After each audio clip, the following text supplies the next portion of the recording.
السلام علیکم ورحمۃ اللہ وبرکاتہ۔ الحمد للہ رب العالمین واشہد ان لا الہ الا اللہ وحدہ لا شریک لہ واشہد ان محمدا عبدہ ورسولہ صلی اللہ تعالی علیہ وآلہ وسلم۔ اعوذ باللہ من الشیطان الرجیم، بسم اللہ الرحمن الرحیم۔ اللہ لا الہ الا هو الحی القیوم لا تأخذہ سنۃ ولا نوم لہ ما فی السماوات وما فی الارض۔ معزز اور موقر مشاہدین و مشاہدات،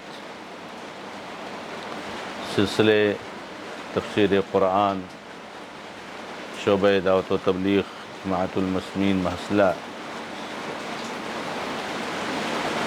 کے اس مبارک پروگرام میں آیت الکرسی سورہ بقرہ کی آیت نمبر 255 کی تفسیر اور توضیح کا سلسلہ چل رہا ہے، اور گزشتہ دروس میں آیت الکرسی کی فضیلت اور اسی طریقے سے اس کے ابتدائی حصے کی تفسیر اور توضیح آپ کے سامنے ہو چکی ہے۔ اس میں آپ کو یہ بتایا گیا کہ اللہ رب العزت ہی حقیقی معبود ہے، اور ہر قسم کی عبادت کا مستحق وہی تنہا وحدہ لا شریک لہ۔ عبادت کی جتنی بھی شکلیں ہیں، ان ساری شکلوں کو اللہ رب العزت کے لیے خاص کر لینا یہی عبودیت ہے۔ اللہ تعالی حی ہے، قیوم ہے، ہر چیز کو قائم رکھنے والا ہے، اور اللہ رب العزت زندہ ہے، اس کی حیات اور اس کی ساری صفات اللہ رب العزت کی شان اور جلال کے مطابق ہیں۔ اس کی صفات پر من وعن ایمان رکھنا، کسی طرح کی کیفیت، ڈیٹیل، تفصیل، تشبیہ نہ دیتے ہوئے، یہی مکمل ایمان کا تقاضا ہے، اور یہی اسلاف کرام کا منہج ہے۔ اللہ رب العزت کی صفت یہ بھی ہے کہ اس کو اونگھ نہیں آتی ہے اور نیند نہیں آتی۔ نیند تو آنا بہت دور کی بات ہے، اللہ تعالیٰ کو اونگھ بھی نہیں آتی، ایک لمحے کے لیے اس کو جھپکی بھی نہیں آتی۔ اور یہ معبود کی ایک اہم صفت ہے۔ جو معبود ہوگا، جو کائنات کے سارے نظام کو چلانے والا ہے، کائنات کے پل پل کا اس کو علم ہے، ہر چیز پر قادر ہے، ہر چیز کو دیکھنے والا ہے، اس کو اونگھ اور نیند کیسے آ سکتی؟ ہمارے ان بھائیوں کو غور کرنا چاہیے جو اللہ تبارک و تعالیٰ کے علاوہ مختلف معبود ٹھہرائے ہوئے ہیں، جبکہ ان کے بارے میں ان کا خود کہنا ہے کہ وہ سوتے ہیں، ان کو نیند آتی، اونگھ آتی۔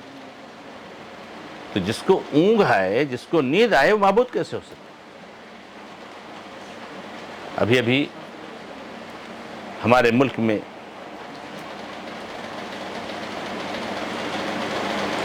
ایک عبادت گاہ بنائی گئی ہے، اور وہاں پر ایک مورتی لا کر نصب کی گئی ہے،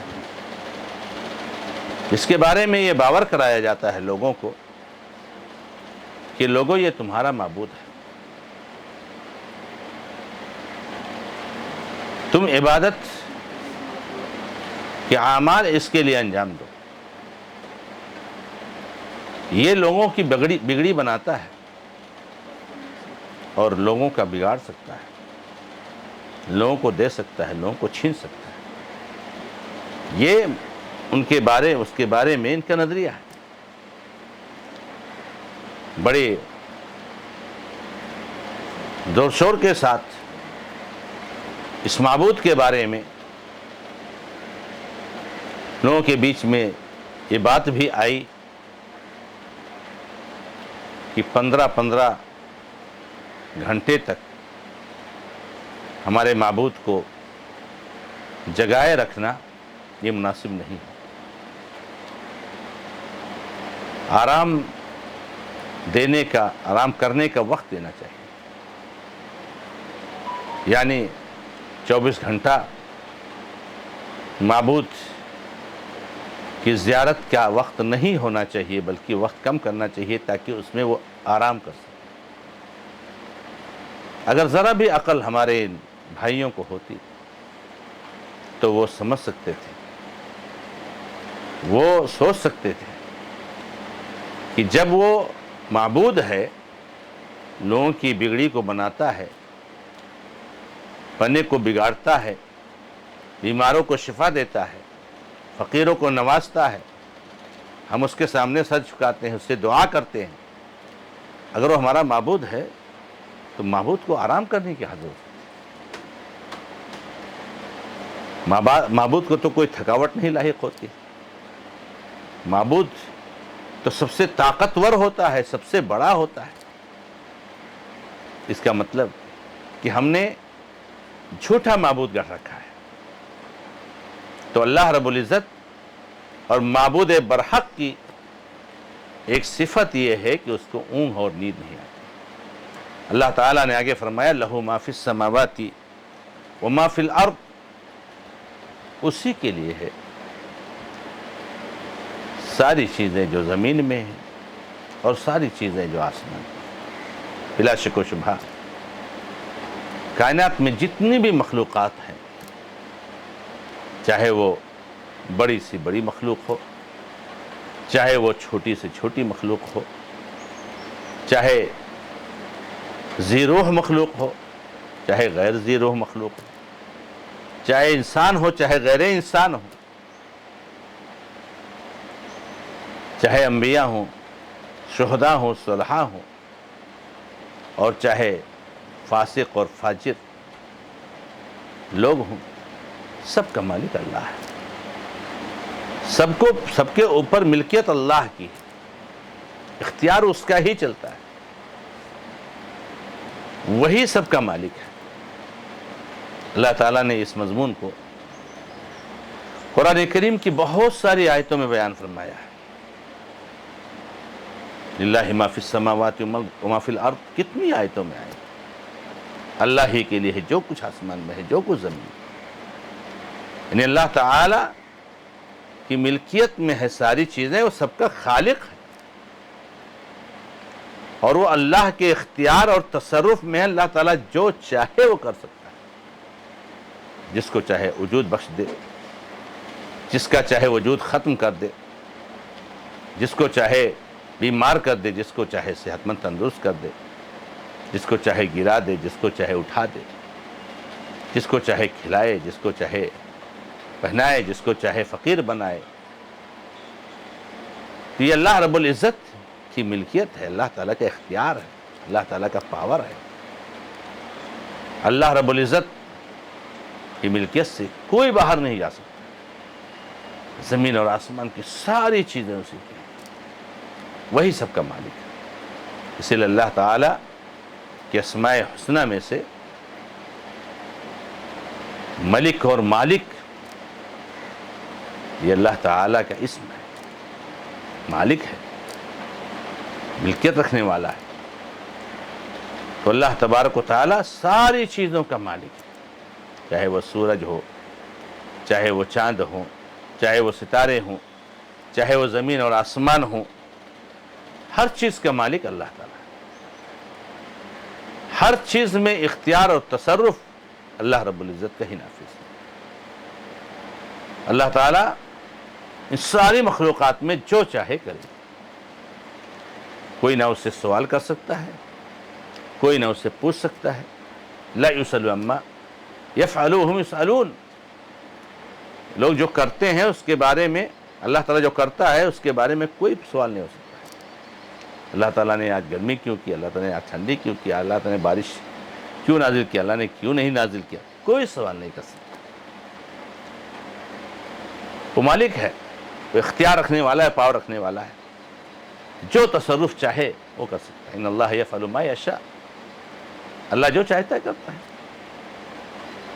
اللہ تبارک و تعالیٰ کے اوپر کوئی چیز نہیں ہے، اللہ تعالیٰ کے بعد کوئی چیز نہیں، اللہ سے پہلے کوئی چیز نہیں، ہر چیز پر وہ قادر ہے، ہر چیز کا مالک وہ ہے۔ تو اللہ تبارک و تعالیٰ ساری چیزوں کا مالک ہے اور ہر چیز پر اس کا تصرف اور اختیار چلتا ہے۔ اللہ رب العزت کی ملکیت سے کوئی بھی چیز خارج اور باہر نہیں۔ لو ما فی السماوات وما فی الارض، اسی کے لیے ہے جو کچھ زمین میں ہے اور اسی کے لیے ہے جو کچھ آسمان میں ہے۔ اے لوگو، جن کو تم معبود بنا رکھا ہے ان کے بارے میں غور کرو نا، ذرا سوچو کہ وہ کائنات کی کسی چیز کی ملکیت رکھتے ہیں؟ اللہ تعالیٰ نے ان کے بارے میں فرمایا ہے کہ ما یملکون من قطمیر، قطمیر جو ہوتا ہے، اور بہت سارے الفاظ اللہ نے قرآن کریم میں اس کے لیے استعمال کیا ہے۔ کھجور کی گٹھلی کے اوپر جو پردہ ہوتا ہے اس پردے کے برابر بھی یہ مالک نہیں، ایک مکھی بھی نہیں بنا سکتے ہیں۔ سارے معبودان باطلہ کو جمع کر دو، اکٹھا کر دو، سب مل کر کے ایک مکھی بنا دے، اس کی بھی طاقت نہیں ان کے پاس، کسی چیز کی ملکیت نہیں۔ وہ معبود کیسے ہو سکتا ہے؟ وہ فقیر ہیں، محتاج ہیں۔ اللہ رب العزت کے محتاج ہیں، اللہ کے گدا ہیں، فقیر ہیں، اللہ کے در کے فقیر ہیں۔ یا ایھا الناس انتم الفقراء الی اللہ، فقیر مالک نہیں ہوتا ہے، فقیر ہے، محتاج ہے، دوسرے کے محتاج ہے۔ اللہ کسی کا محتاج ہے، غنی ہے، صمد ہے۔ یا ایھا الناس انتم الفقراء الی اللہ واللہ هو الغنی الحمید، اللہ تعالیٰ غنی ہے، بے نیاز ہے، کسی چیز کی ضرورت نہیں، ہر چیز کا مالک ہے وہ۔